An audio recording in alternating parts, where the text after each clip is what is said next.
name is Skylar. And my name is Tala. Before you listen to the brand new season of Dad's podcast, Over the Rainbow, We want to say a big thank you to the traditional owners of the land we're on today. we're standing on the lands of the Wurundjeri people who have looked after this land for thousands and thousands of years. Do you know which land you're on right now? Do you? We want to pay our respects to elders past, present, and the ones who are growing up today, just like us. This land was and always will be Aboriginal land.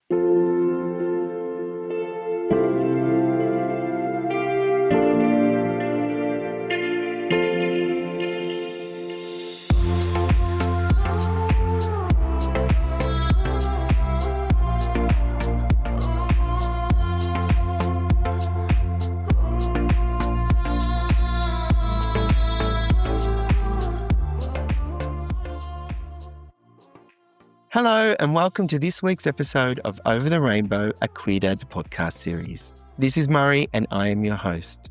This is my final episode of Season 2. I hope you have enjoyed listening as much as I have creating.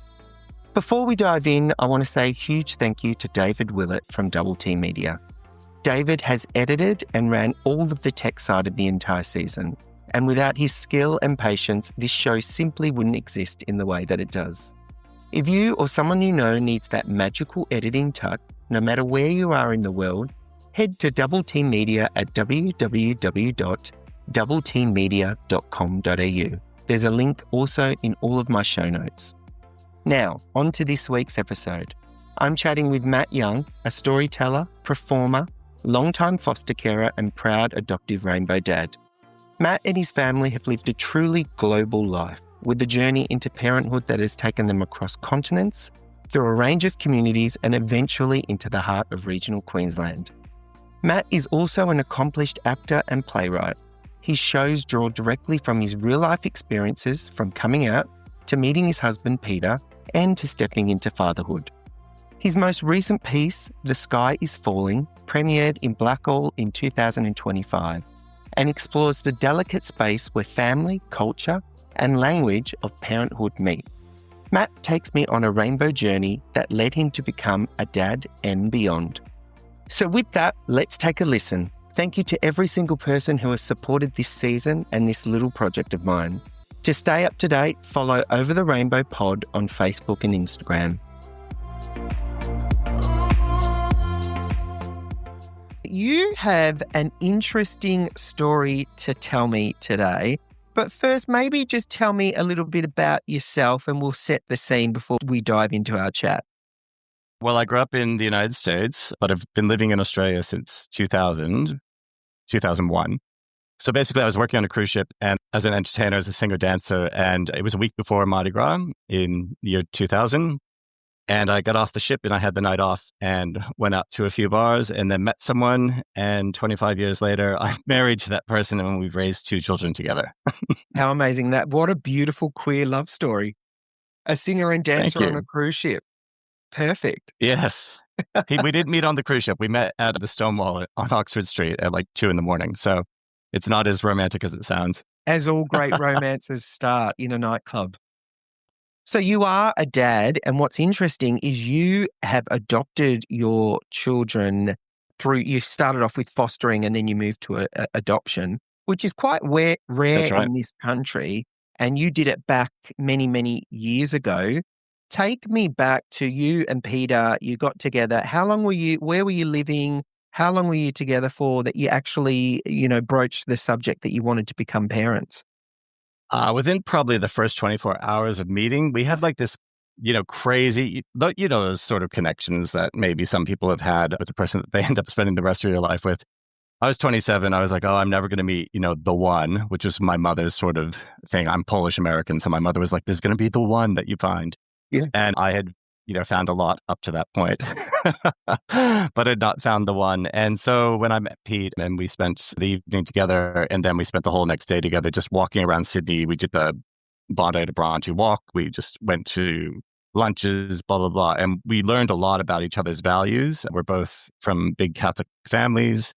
And the idea of having children was pretty much brought up in that first 24 hours. Like wouldn't it be great one day to have a family? And so, yeah, so that's sort of where we started all of it.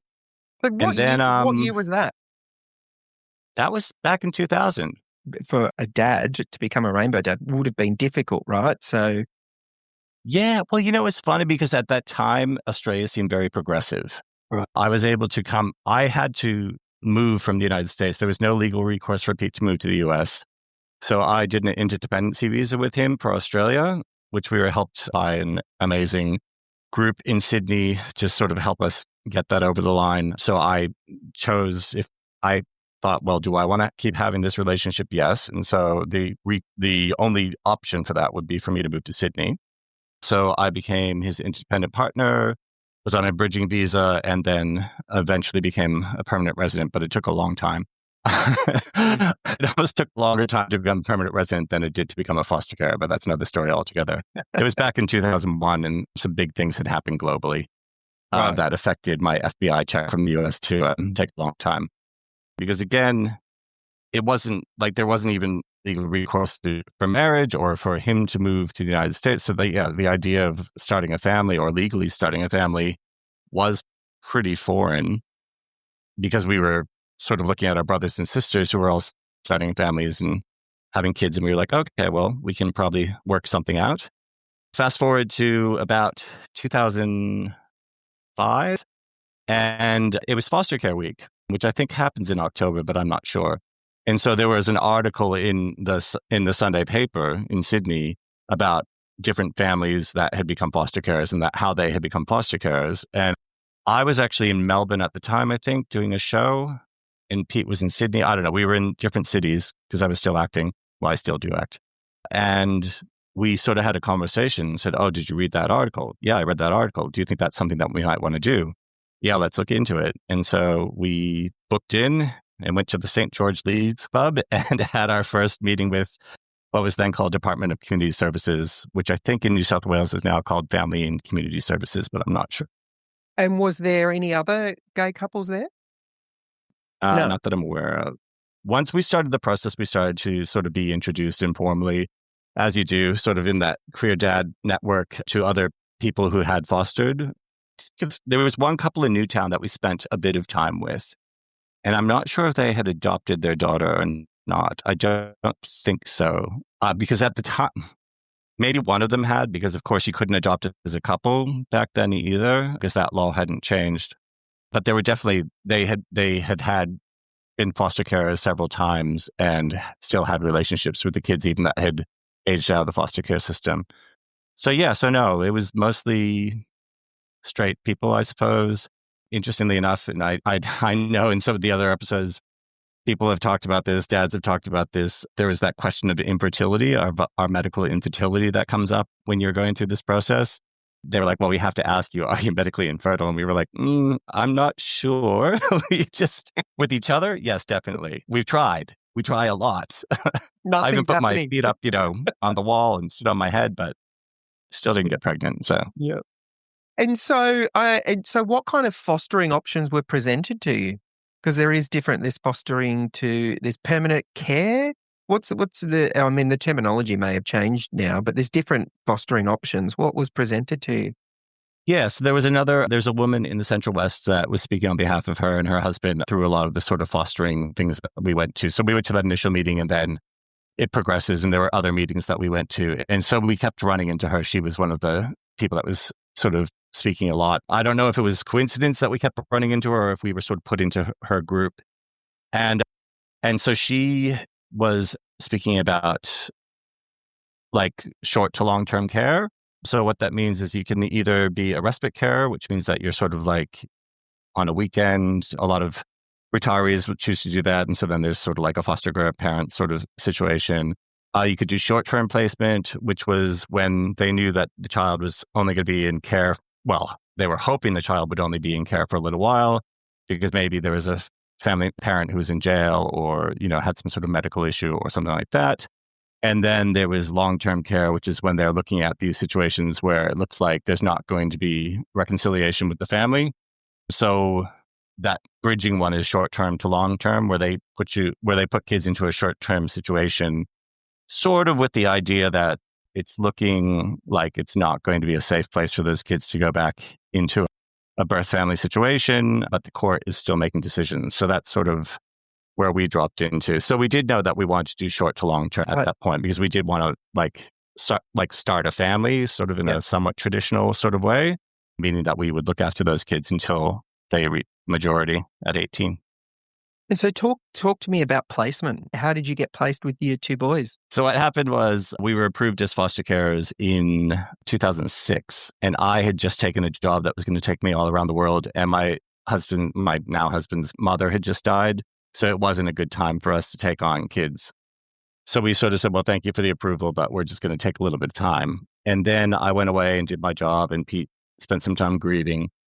And then around March of 2007, I came back from my job and I said, so I suppose we should call docs and see. But by the way, when we got that sort of like you've been approved, they started to talk about some of the kids that could possibly come into our care. And they said, there's child. So at this point, we had made a lot of decisions about what we thought we could handle as carers, particularly me as a freelance actor, full-time job. And I was going to be the primary carer. And so I had decided that I wanted kids that were going to be school age, because I didn't think I was going to be able to look after someone 24 hours a day.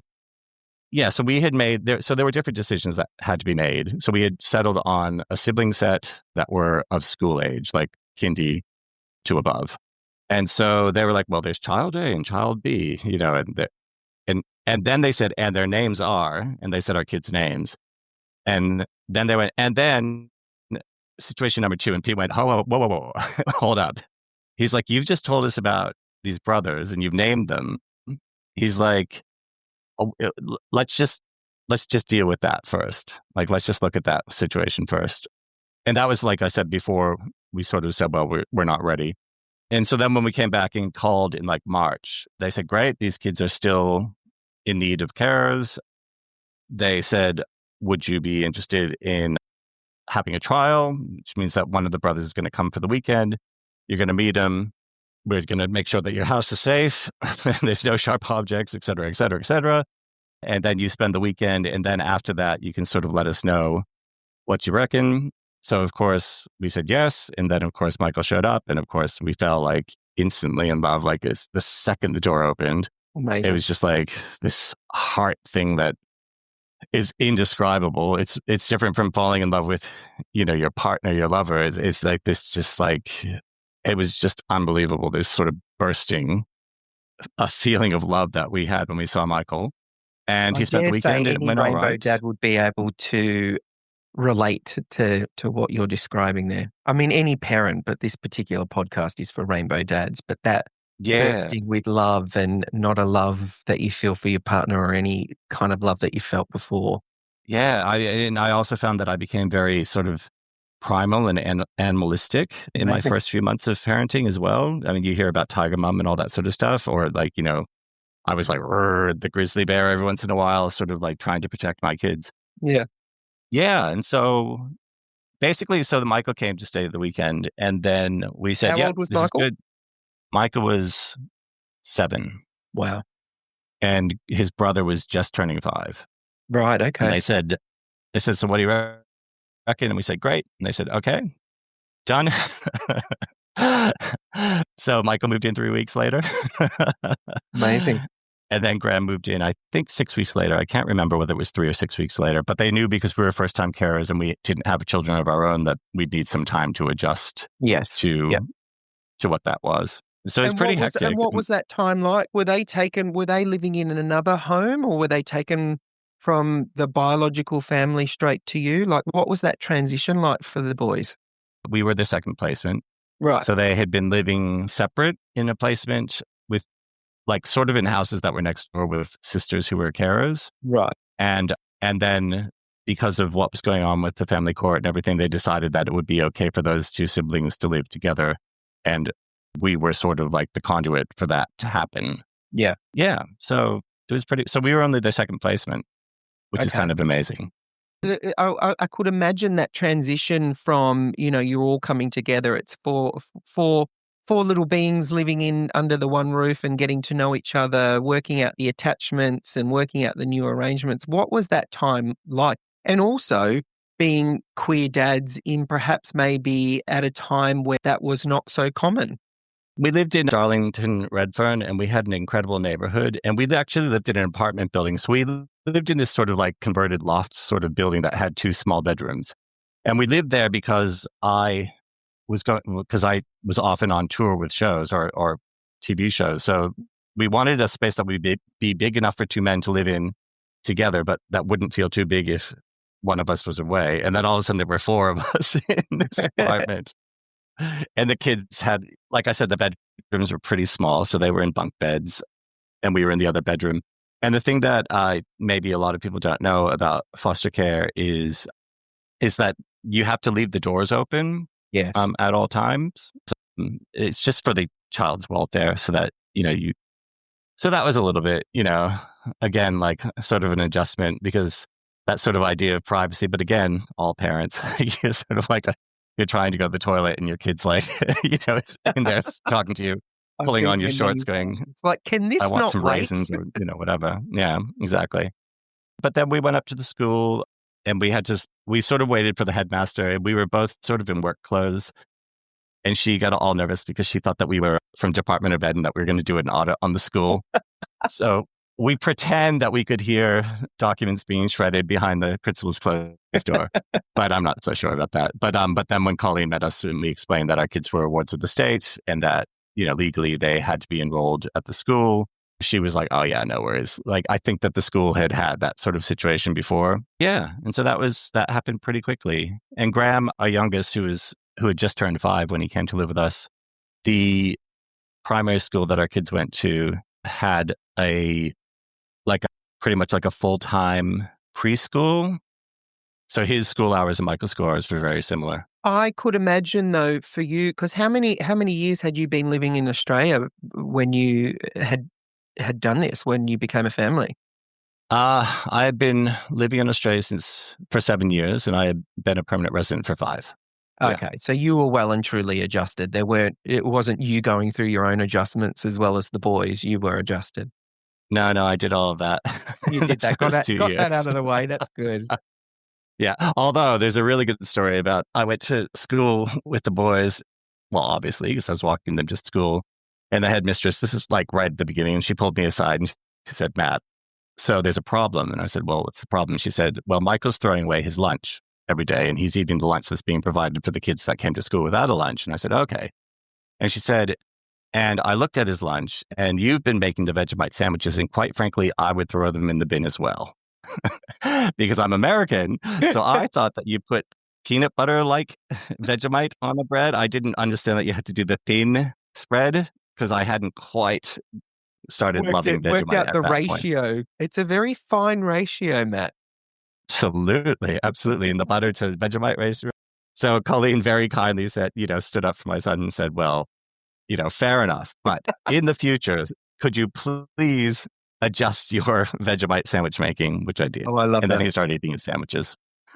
I'm really curious, in terms of how rainbow dads become rainbow dads, but also that transition. I've spoken to so many dads that have gone down all different pathways to becoming parents.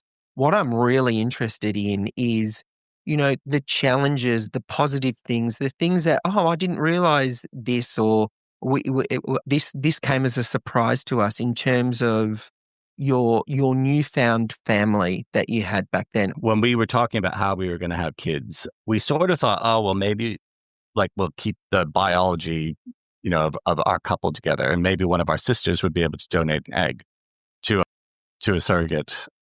And then that we found out very quickly, because both of our sisters were over the age of 30, that's not something that happens. Like usually egg donors are young, like usually 21 and younger in Australia, or at the time, that's what we were told. So then we were like, oh, okay, well, we're not going to do that. And then we did look at surrogacy. We went across to the States and visited our friends who had just had a child through surrogacy. And they took out the book and they were sort of showing us sort of a catalog of women that they had to choose from. And they said, this is the woman that, that's going to donate the egg and blah, blah, blah, blah, blah. And we sort of just looked at all of that and sort of went, that's like, we started to question whether our DNA was that important to us. I guess, Yep. at that point, Yeah. because we did know about fostering and we knew that there was such a huge need for foster carers in Australia. So that visit with that couple, that was sort of where we sort of went, okay, well, we understand how you did it, but we're going to try something different. And again, being from Catholic families, like the idea of adoption or informal fostering wasn't unfamiliar to both of us. Like when my best friend growing up, they had a teenager living with them who wasn't part of their biological family. It didn't ever end up becoming like a legal foster arrangement, but it was sort of like, this is something we can do. We can look after someone else's kids, someone else's biological kids. Yeah. And so then we did. And it took a while to bond, particularly with my youngest son. He had a lot of speech difficulties. So he had pretty much no spoken language when he came to us at age 5. Oh, wow. So it was a lot of just negotiating what he wanted and what he needed. It's like having a baby, like a 2-year-old or whoever is learning to talk. So that was so it was very difficult because he was frustrated all the time because he wanted things, but he didn't know how to communicate it. Also, he was with these strangers, like these Yes. men who he had no idea who they were. And yes, we were clothing him and feeding him and, taking him to school and he could be with his brother, but he was still like, meh, I don't know who you are. Or, I wonder don't what know. that was I'm like projecting. for you guys as well, because you come into this and you said you felt this incredible love and you want to give and you want to provide, but then it seems a little bit transactional at the start, I would imagine. Yeah, I think so. I mean, again, like I said, with our eldest son, he's just different personalities. He was Yeah. much more like, open to cuddles and things like that, whereas the other one was sort of more standoffish. Yeah. No, it was a interesting time. I did have like about 6 months in a time where I was like, oh, I just don't even know if I can do this anymore. And we were offered respite care at that time when I was really sort of like, this is really overwhelming, because my partner was working a lot and we didn't have any sort of formal. I guess that was the other big surprise for me. I was like, oh, wait a minute. I can't just go out to the shops and get some milk. Yes. I'm like, it's illegal for me to leave this apartment and leave a 5 and a 7-year-old in this apartment whilst I run 200 yards to the Yes. store to get some Yeah. milk. So is that sort of the thing where I was like, oh, wait a minute. Somebody's called, do you want to go to trivia night? Well, no, because there was no sort of approved babysitter, because we had, we sort of had to, like, people had to know who was looking after our children in the beginning. So there was all that sort of stuff. And we decided not to go with respite care simply because we were working so hard to bond with the kids, and the kids were doing a lot of work with Child Protection Unit at Sydney Children's Hospital. There was a lot of speech therapy. There was a lot of just stuff that was happening. And we were like, let's just keep the routine as solid as we possibly can. And then my sister-in-law offered to become a respite carer. And eventually she didn't go through with it because we didn't need to, because there was a whole process for that as well. Yeah, but we lived in this apartment block in Redfern, and our door opened up to this internal courtyard with 4 other doors, and our neighbors were amazing. And the parents from the school were amazing. Like one mother in particular, Rosemary, just really took us in as part of their collective village of a family. Yeah, and so that was kind of like, our kids were really raised by our community as much as they were raised by us, which is really amazing. Do you know Yeah. what I heard from you talking, Matt, when you said, I got 6 months in and I thought, oh, I just can't do this. I think that would resonate with a lot of parents, but rainbow dads in particular. Do you want to talk about how you got through that? Were there any coping mechanisms? Did it just get easier by the day because you became more familiar with each other? What were some of the things that helped you overcome that pressure that you felt? Oof. There were some really bad coping mechanisms. Okay. There's a little bit of scotch involved at times. Because we had incredible support. We were living in Sydney. We were living in the middle of Sydney. We had all these support workers that were helping us from both the Department of Community Services, but also from the Children's Hospital, from the Child Protection Unit. My sister-in-law, who was going to become the respite carer, her best friend's husband worked in child protection, so we would see him at the hospital. So there were these So there were people that I could talk to, even though I wasn't necessarily seeing a counselor myself, but I could talk to the kids' counselors and say, this is a real challenge right now. And because they were counselors, they were people that were able to offer advice or, say, look at this resource.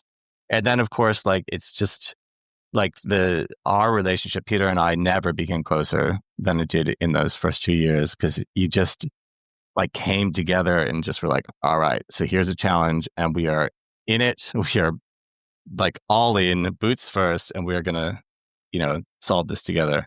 But it did take, a little bit of, at times, it took some shouting Yes. for me to feel like I was heard. Not at the kids, but, at my husband. Yes. Yeah. But he's been incredible the whole time. And it did feel a bit, because I was the primary carer and because most of my network at that point were other mothers in the neighborhood, it did feel a bit isolating, not only as a gay man, but also as a man in general. Mm-hmm. And then, and I didn't like want to join that club of like, let's complain about our husbands. You know what I mean? Because there's no value in that. You know what I mean? It's like, what? I'm going to complain that he's working full time and providing for the family. Like, I guess we sort of fell into somewhat traditional roles of caretaker and worker. But we were also, and I did do some work myself. I mean, I was still acting, so I was still doing gigs every once in a while, which is actually very funny. Some of the places that our kids went in those first 2 years, like dressing rooms or on sets with me. How exciting. But, yeah, no, it was. I mean, honestly, like our kids had some of like the most, like the babysitters or the people that have read bedtime stories to them. It's like a litany of people that are famous. Oh, wow. From TV and theater. Yeah. Yeah. Because again, like I was in musical theater at the time. And that Sydney musical theater community was really, really, or theater community was really, really helpful and strong and came out and helped me. And, people would be between jobs and they'd be like, great, I'll just be sort of the babysitter while you're going off to do your show at night. And so, yeah, incredible. It was pretty amazing. So talk to me about moving around. You didn't stay in Redfern, you moved around, because I want to get to the Fiji part. But tell me about how you moved around and how that came about. Okay, well, it's going to sound a little bit dodgy, but we adopted our kids. So basically we were foster carers from 2007 until February 2012. And we adopted our kids, which was only 5.5 years, which is like a really, really short amount of time and a little bit unheard of from what we talked to about foster carers to adoption, whether that's gay, straight, or otherwise. But we were living like a block and a half away from the department offices. I'm a very pedantic person, so I had like incredible email chains and all sorts of, like, I filed everything, blah, blah, blah, blah, blah. Yeah, and so the adoption came through. Yeah, like I said, pretty much 5.5 years after the kids moved in with us. And then we sort of looked at what was sort of holding us in Sydney. And essentially what happened was that the year of the adoption, I went on tour with the musical Annie, which has just had a revival, which is strangely about a child being adopted. Yes, yeah. And so the kids were adopted during the Sydney season. And then I went to Melbourne, Perth, and Brisbane with the show. And the kids would come and visit me on the road, obviously with their other dad. But after that, it became very clear that I would not be able to tour with shows anymore. Like I could still do TV gigs where I'm away for a little bit, but that this going away for 6 months would just not work. So then we sort of looked at what was going on, and my husband was traveling back and forth to Fiji a lot for work because we have a business over here that he had started back in 2006. And so he said, oh, well, maybe we'll take the kids to Fiji. We'll take them out of school for a term, take them to Fiji, blah, blah, blah, blah, blah. And then we didn't. And Mike was starting high school, and I was a little bit cross because I was like, well, what's the deal? You said we were going to go to Fiji. We're not going to Fiji. You're away a lot. I want you to be here. The kids want you to be here. And so I said, well, listen, why don't we just go to Fiji? And then you can come back to head office in Sydney when you need to, but we'll just go over there. Let's just give it a go. And because we adopted the kids, like now we could do that, because when you're foster kids, they're still kids wards of the state. So you have to get a letter every time you leave the state. It's really rare for foster kids to be able to travel overseas, although somehow we did it because my parents lived in the United States. Yeah, so we sort of had a little bit of a fight, or like a little bit of a Barney about like where we were going to live. And Pete said, "So you want to move to Fiji?" I said, "Yeah, I want to move to Fiji." And he said, "Fine." I said, "Fine." That we sort of like turned our backs and went to sleep. And then he called me at like 1 p.m. the next day and said, "All right, well, I spoke to my business partner and he's cool. So we're moving to Fiji." And I was like, "Call me back." Call me back texting. This is in October. Yeah. And we moved to Fiji in January Wow. of 2014. Yeah, which was great, actually. So we moved here and we were so unsure what this is going to be like moving to. It's a pretty conservative country. It's a very religious country. At the time, there had been quite a lot of things in the media about it being a homophobic country. There had been like situations where where same-sex couples had gone to check in at hotels and sort of were denied a single bed or something like that. That was sort of like the rumor that was going around. It was an overarching concern with Yeah. the country being conservative. Yeah. Yeah. And so we moved here and we came up with a cover story, which might sound unusual to people that haven't been through a foster situation, but there always is a cover story. Like when our kids went to school, we didn't say, "Hey, these are foster kids." We said, "These kids are living with us now.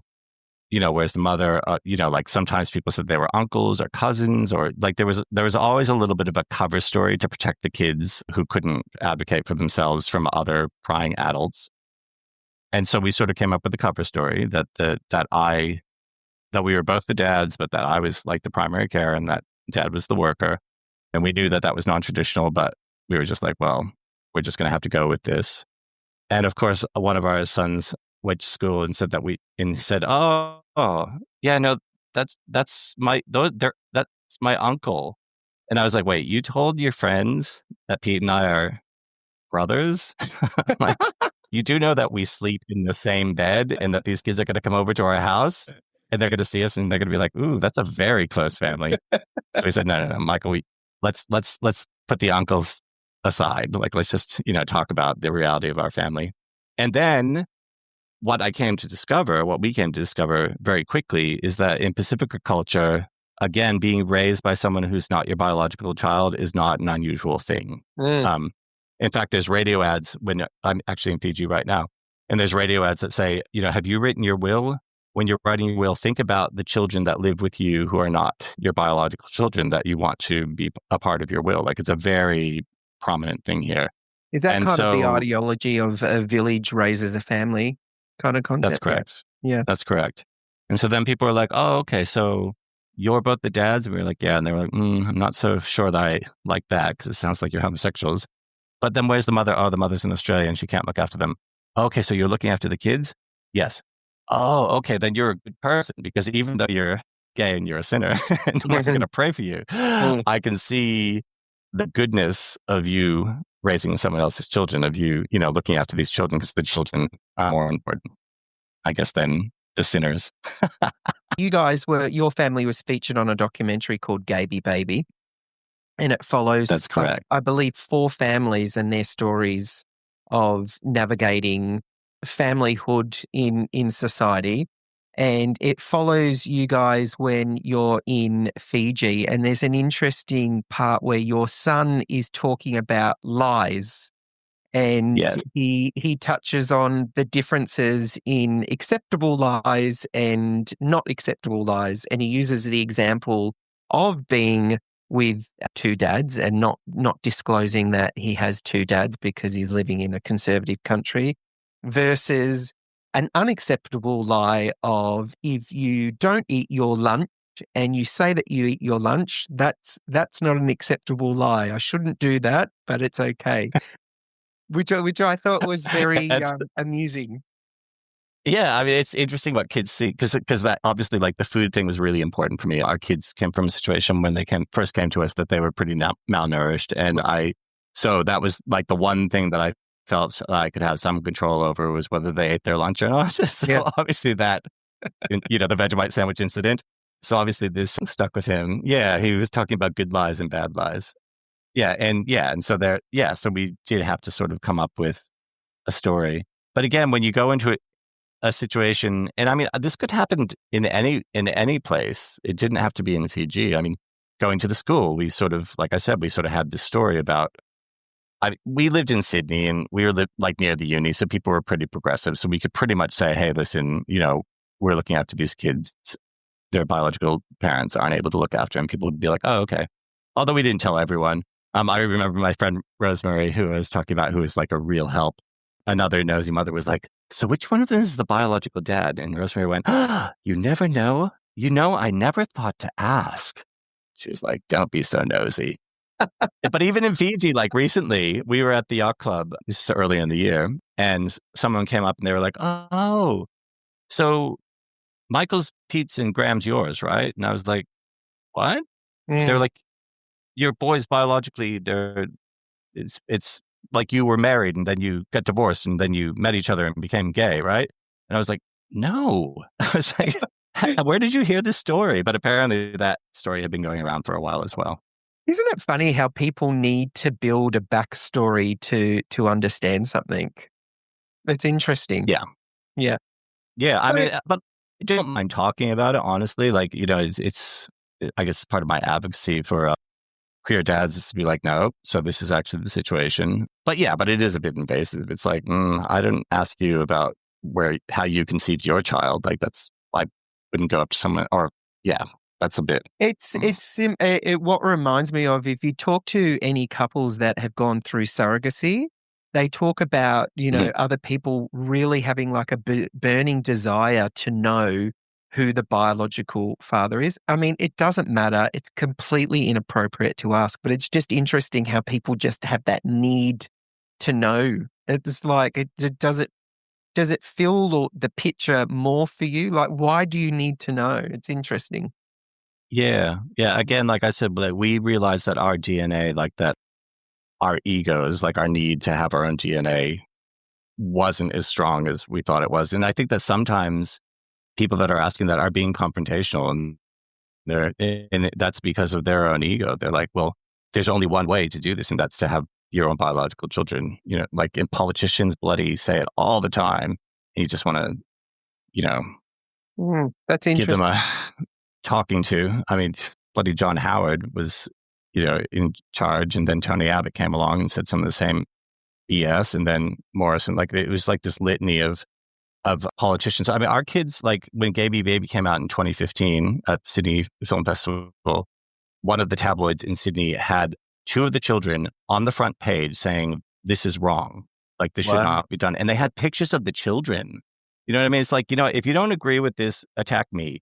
Don't come after my kids. Like, these kids didn't really have a say in this situation. And luckily, they're very happy in this situation. But yeah, that's sort of being used as a political football, whether as a foster care or as a gay dad, is just, I'm done with that. That's boring. I think the interesting thing, and something to point out, Matt, is that your kids are now adults. So That's you're right. talking all retrospectively here. That's true. So did there, at the start in the early days, there was a cover story about to not disclose that they had two dads. I would imagine, and I want you to reflect on it and tell me, how did that progress? Because I know that one of your sons gave a speech in Parliament. That's right. Yeah, I mean, it became pretty exhausting to do the cover story, quite honestly. And we realized that pretty quickly. Like I talk about that sort of 6-month mark where I was like, I can't do this. Like, one of them was like, I can't, like, not just be like, listen, here's the situation, mind your own business. Yeah. Yeah, but it's interesting because now, like, all the time when people that meet us now, so our kids are 23 and 25 now, and they've lived with us, so we're very imprinted on each other. It's not that we all look alike, although we sort of do, and that's sort of by design. When you become a foster parent, they try to culturally match you. So our kids, I'm Polish and German, Pete's English, and so the kids are German, English heritage. They looked at our religion as well and tried to match religions. Yeah, so I mean, so it's like people are very surprised, I think, sometimes when they learn that they are not our biological children, that we were foster parents, because we're such a tight unit of four. And so during all of this, I actually started a single parent adoption application in New South Wales in 2009, I think. And then the adoption amendment law passed, which Clover Moore was the champion of. And she had tried it like 10 years earlier as well, and it hadn't passed. And so all of a sudden it was legal for us as a couple to adopt these children. And the last state to adopt that was the Northern Territory in, oh boy, when was that? 2012, I think, maybe 2014. Anyway, I think they were the last state. And Graham, our son, at that point, because he had been used to, like, Gaby Baby was really interesting, the documentary, because we had final refusal on everything. Maya, who was the filmmaker, was absolutely incredible and really gentle. And the kids got to watch the thing and say, yes, I like this. No, I don't like that, blah, blah, blah, blah, blah. We had counseling afterwards, which is really important, that there were follow-up counseling sessions, both in a group and individually, because they wanted to make sure that the kids weren't being exploited in any way whatsoever. So Graham had sort of got used to, like, Gaby Baby became part of his story. So then, and also his literacy was becoming stronger because, like I said, he was a late speaker and he really struggled with reading and writing. And so he was invited up to speak to Northern Territory Parliament and advocate for adoption equality. And they showed the film and Graham spoke in front of Parliament. And then about 6 months later, they changed the law. So that was pretty incredible. What was that like? I just got goosebumps, you telling me that. I know, what a legacy, right? Yeah, what a legacy. And Graham's so chilled. Graham's like, oh yeah, whatever. but even today, like, we'll be traveling around the world and we'll run into other gay dads that have kids around the same age as us. And they'll be like, you that family from Gaby Baby? Like, we were in Paris and it happened. This couple's daughter was like, are you the guy from that film? And I was in LA at a birthday party and this other couple came up and they said, oh my gosh, they said the reason that we're becoming foster parents is we watched that documentary. Wow. I was like, oh, wow. And the style of the sort of do things in your life very much a fly on the wall. Like, it's not intrusive. It is just watching your family doing what they do, which is really sort of special because you're brought into the home of a family and you're watching it. And it's not scripted, it's not performed. It's just literally a fly on the wall, isn't it? That's true. You can watch it on ABC iView or Stan, and it's 10 years. It was 10 years ago that it came out the first time. Yeah, and every time I rewatch it, I'm a bit like, wow, that was really surprising. Like, I forget that things happened, and we know all of the other families. Like, we're not in touch all the time, but we're sort of still on like a Facebook group. Yes. So we do get to check in with the other families every once in a while. And yeah, it was a pretty amazing thing that Maya Newell and Charlotte Mars did back then by putting together that doco. Because the filmmaker herself was the child of same-sex parented family, 2 women and she had a donor dad. Yeah. So she was like, wait a minute, why are people making all these decisions around, young people's lives when nobody's even talking to the kids about it? So that was sort of the main objective of the documentary, was to get the kids' perspective in that discussion. What I would imagine is that your kids started off with, you two, and you build that attachment, you build that bond, you go through experiences together. I would imagine now, and I'm hoping you can shed some light, that they're very proud of their rainbow family. Would that be fair to say? I think so.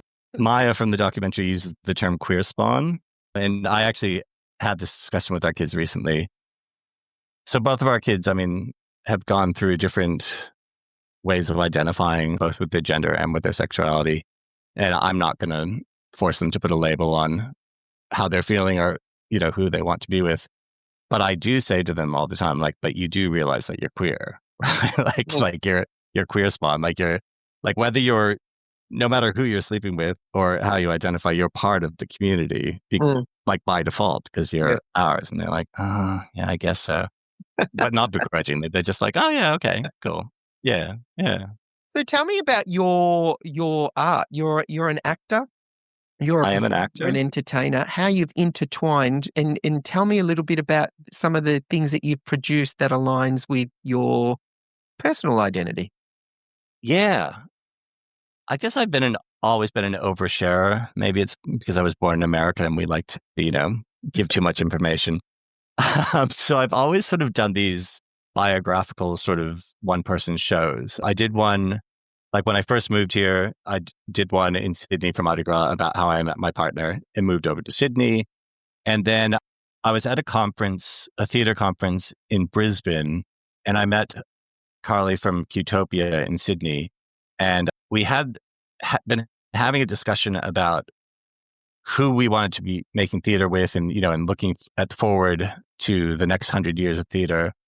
And people were like having tables where you could like sit and you could talk about issues that had to do with environmental sustainability or working with refugee communities, blah blah blah blah. And I put my hand up and I said, I just want to talk to any gay men who are over the age of 40 that are here, just so we can have a little bit of a discussion.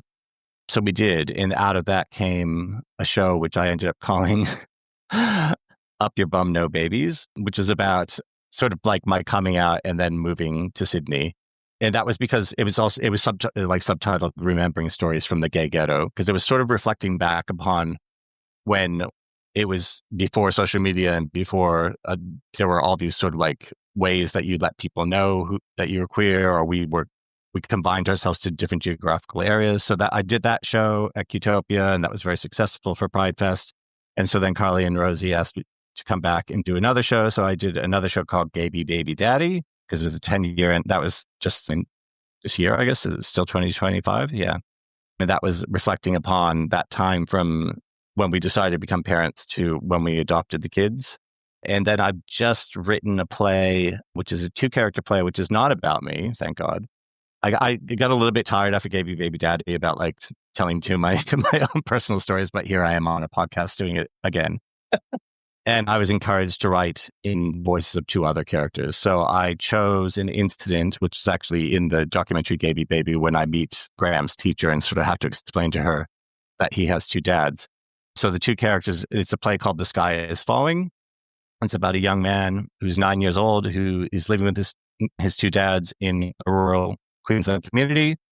And he has a conflict with his at-home tutor, who has just arrived from overseas, from Fiji. And she's very traditional and religious. And he discloses to her that he has 2 dads after she assigns him a Mother's Day poem. And that's sort of where the conflict starts. And then the play is about them navigating their values and their differences and hopefully coming to a compassionate understanding towards the end. And that went pretty well. Yeah, we just did that like a couple of months ago, maybe like maybe 6 weeks ago. We did a reading of it out in Blackall in Western Queensland, where I live. And the community came and sort of listened to it and gave some feedback.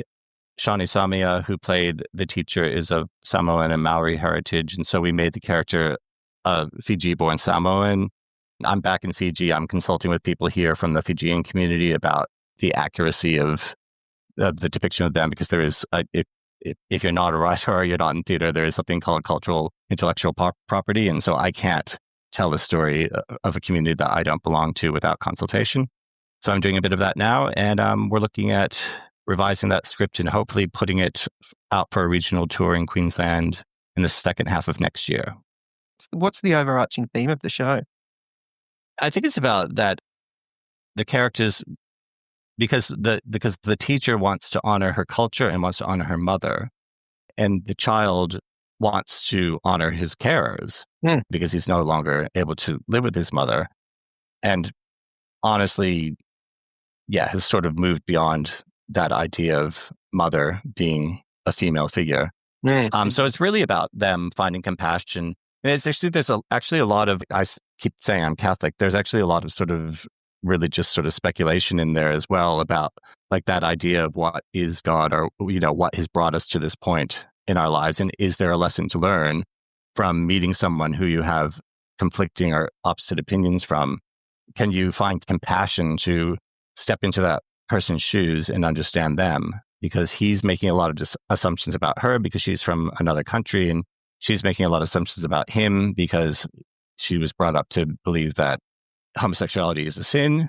Yeah. And so it turns out in the end, I don't want to give everything away, but it turns out that she also had a traumatic event that involves her mother when she was about the same age as the child. And so it sort of like percolates and escalates and then sort of explodes. And then at the end, it's actually the child who is sort of like, are you okay? You know, do you want to talk about this? You know what I mean? So he has to become the carer in that point.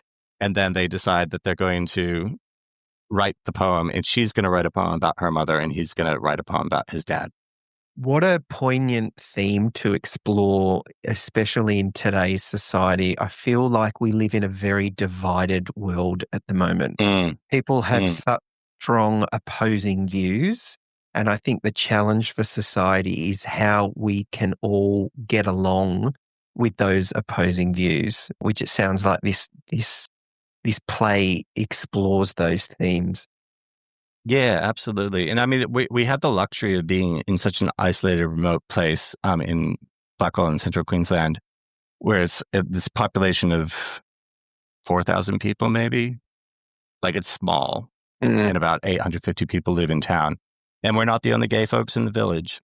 Trust me. There's other publicly out there couples. We're the only ones that have raised kids, I think. Well, you know, in the way that we've done it, we're the only sort of same-sex male couple who have raised kids.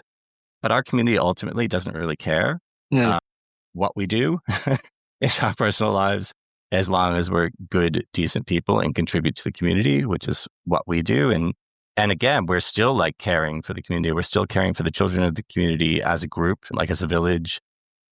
Like, I do a lot of work with the schools and with the dance school and all that sort of stuff as well. Yeah. And so again, it's like sometimes we just have to advocate against stereotypes by just living our lives and living our lives truthfully. Absolutely. And then hopefully people are willing to listen. Honestly, my friend Tammy, who's LDS Mormon, our best friends from Fiji, she was like, I am so blessed. She's like, Heavenly Father sent me to you so that I could understand your family. She's like, I'm so blessed to have met you. And I'm like, and I'm so blessed to have met you and to have been able to have this relationship with you where I could get beyond my own prejudices of what that is for you to be in a religion that outwardly says that homosexuality is a sin. That's incredible. Matt, let's wrap up. I think we can leave on a note of you describing what a rainbow family means to you. I ask this of all my guests. It's funny, I don't often think about our family in terms of that phrase, rainbow family. For me, rainbow family sort of, do you remember Josephine Baker? She adopted all these kids from all around the world. Or you look at Angelina Jolie, you know, like I sort of look at all of these families that, I guess for me, yeah, that rainbow family sort of thing does, like, our being adoptive parents very much comes into that, because it is about it's about building that tribe and that family. Yeah, like in a rainbow world, which is accepting of all sexualities, but also accepting of, you know, all people with all of their differences. So I guess that's what it means to me. Incredible. Yeah, and I'm very proud to be part of a rainbow family and a larger rainbow family as well. Incredible. Matt, thank you so much for coming to speak with me. Your new play is called The Sky is Falling, and I guess we will pop in the show notes your website, but is it mattyoung.com.au? What is it? Have I got it right? mattyoungactor.com. mattyoungactor.com, and we will put Not that because I'm a young actor, because my name is Matt Young, and I'm an actor. Forever young. Forever young. Let's go with that. Exactly. Thank you so much, Matt. I've really enjoyed our chat. Thanks, Murray. It's been great. Over the rainbow, bluebirds fly, and the dreams that you dream of